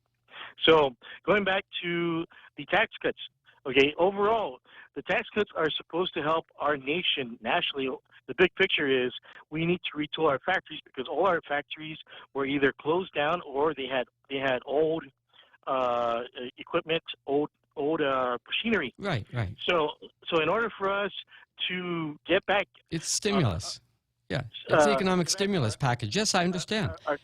Being competitive worldwide and to sell products worldwide, we have to retool our factories. So this is the motivation for the tax cuts. It's not supposed to be one size fit all, never ending. It's really just for this brief moment to let them have fighting chance. Our American manufacturers have fighting chance to get started. Now, where it goes from there, who knows? It's a free market. You know, Japanese proved that they're one of the best, if not the best, at making the smallest compact cars. We can't compete, so we had to compete in other areas. And our market was American cars are more of the larger vehicles. Americans tend to be taller. Yeah, SUVs. So that we have to get better at identifying which markets we're good at, we're better at producing and selling to the world than other nations are. That is the real issue. So that, I think that's the second or the third issue I touched on that you're all talking about. Now, with regards to but the impact on Guam is not that we have additional money to retool, and maybe the cuts allowed certain businesses to be able to do stuff. No, but if it's 60 million or whatever the amount, 37 million is what we were shorted in revenues, that money actually was still in the Guam economy, just being spent by being retained and spent by the people who earned it. It wasn't given over to the government of Guam, but the government of Guam had to make it up somewhere. And so what they did was they increased the BPT and they started pulling it out of the economy at the cash register because the companies simply attached it to a higher price for their goods. And so I was hearing this thing about an honorable person coming forward and rolling back. Now, to my memory, the American way is competition. So yeah, the free market is okay. I can produce it cheaper than you. I'm going to provide the service or the product cheaper than my competitor, and therefore either they cut the price and match my price, or they're going to go out of business because everyone's going to come to me. That is the American way. Now, the only other stipulation, the other I don't know the word stipulation. Competitor? The only other thing is that there has to be competition. So there cannot be a monopoly. You know, that's what the antitrust laws. No, but suppose the competition is coming from purchasing online, and then the businesses on Guam shrivel up and we lose jobs. Well, that's what we're looking at now. So the question is how would Uncle Sam look at it, right? How does the federal government look at it? And are they applying the same standard to us in all fairness that they are to other U.S. jurisdictions? Oh, no. Jurisdictions. If the other U.S. jurisdictions are being hurt economically, what countermeasures are they allowed to take? And are we allowed to follow their lead and do the same thing in our jurisdiction? I think that's something for people to look into and to study to see if there's something that we can do that they would do stateside. So having said that, I hear the music, but thanks for letting me voice. Thank you for the points. Thank you very much for those points. These are all things we have to think about as we're considering whether one thing or another policies work out for us. And also our leaders have to figure out how to cope with these changes that are imposed on us by changes in federal tax law, and then the needs of a bloated government of Guam. Well, it's 5:59. It's time to go. I'll be back again tomorrow at 4 o'clock. Chris Duenas will be here from 6 until 9 tomorrow morning. Tune in to The Point tomorrow morning at 6, and I hopefully will have everything all up and running tomorrow right at 4 o'clock when we come back on the air. Have a good day, everybody. The Point is KUSG, Hagåtña, Guam, 93.3 FM and 104.3 HD3. Coming back to the table, I'm Richard Jordan, Fox News. This morning, President Trump says that China